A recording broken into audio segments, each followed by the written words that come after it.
Jelaskan tentang pengertian membaca ekstensif. Membaca ekstensif merupakan jenis membaca yang dilakukan secara seksama dengan membaca banyak material secara umum yang bertujuan agar dapat memahami isi keseluruhan dari sebuah bacaan. Kelebihan dari membaca ekstensif. Membaca ekstensif yaitu 1. Memperoleh kesuksesan-kesuksesan dalam pemahaman buku dan memperoleh isi suatu bacaan secara mendalam. Saya akan menjelaskan tentang kelemahan dari membaca ekstensif dan jenis-jenis membaca ekstensif. Kelemahan dari membaca ekstensif yaitu melompati bagian yang tidak penting atau bagian yang tidak diinginkan, dan mungkin saja bagian yang dilompati itu bagian yang penting. Jenis-jenis membaca ekstensif. Jenis-jenis membaca ekstensif ada 3, yaitu 1. Membaca sekilas. Membaca sekilas yaitu teknik membaca cepat untuk mengetahui informasi yang ada dalam teks dan mencari melalui poin yang ada dalam teks. 2. Membaca survei.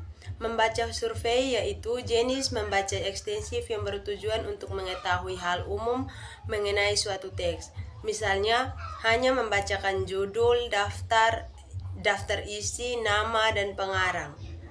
3. Membaca dangkal. Membaca dangkal yaitu jenis membaca ekstensif yang bertujuan untuk mengetahui informasi secara dangkal atau yang bersifat umum. Saya akan membawa materi tentang membaca intensif. Membaca adalah studi saksama terhadap teliti dan penanganan terperinci yang dilakukan pembaca terhadap suatu bacaan yang pendek kira-kira 2-4 halaman. Kelebihan membaca intensif adalah 1. Untuk memperoleh sukses dalam pemahaman. Dari bacaan intensif adalah 1. Melatih keterampilan mendengarkan. 2. Membantu perkembangan kognitif dan keterampilan bahasa. 3. Membantu memperluas kosakata. 4. Meningkatkan konsentrasi. Saya akan menjelaskan materi tentang ciri-ciri membaca intensif. Ciri-ciri membaca intensif yaitu 1. Membaca dengan pemahaman tinggi. 2. Tidak mudah melupakan isi teks bacaan. Yang ketiga, kegiatan membaca dengan detail agar memahami isi teks bacaan. Yang keempat, beberapa teknik dalam membaca intensif, diantaranya adalah 1. Skimming, 2. Skimming, dan 3. Membaca komprehensif. Yang kelima, menekankan pemahaman kata, kosakata, kalimat, dan seluruh isi teks bacaan.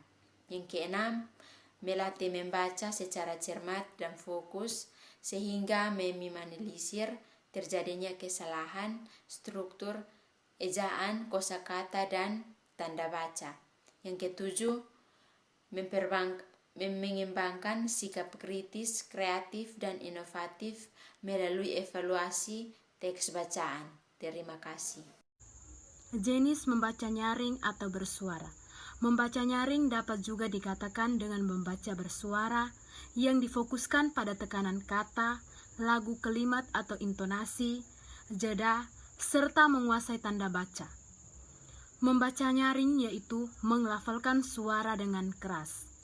Kelebihan membaca nyaring bisa menambah kepercayaan diri, aktif, dan melatih untuk membaca dalam kelompok. Adapun kekurangan dari jenis membaca nyaring atau bersuara yaitu bisa menimbulkan kegaduhan di dalam kelas serta menyita banyak energi.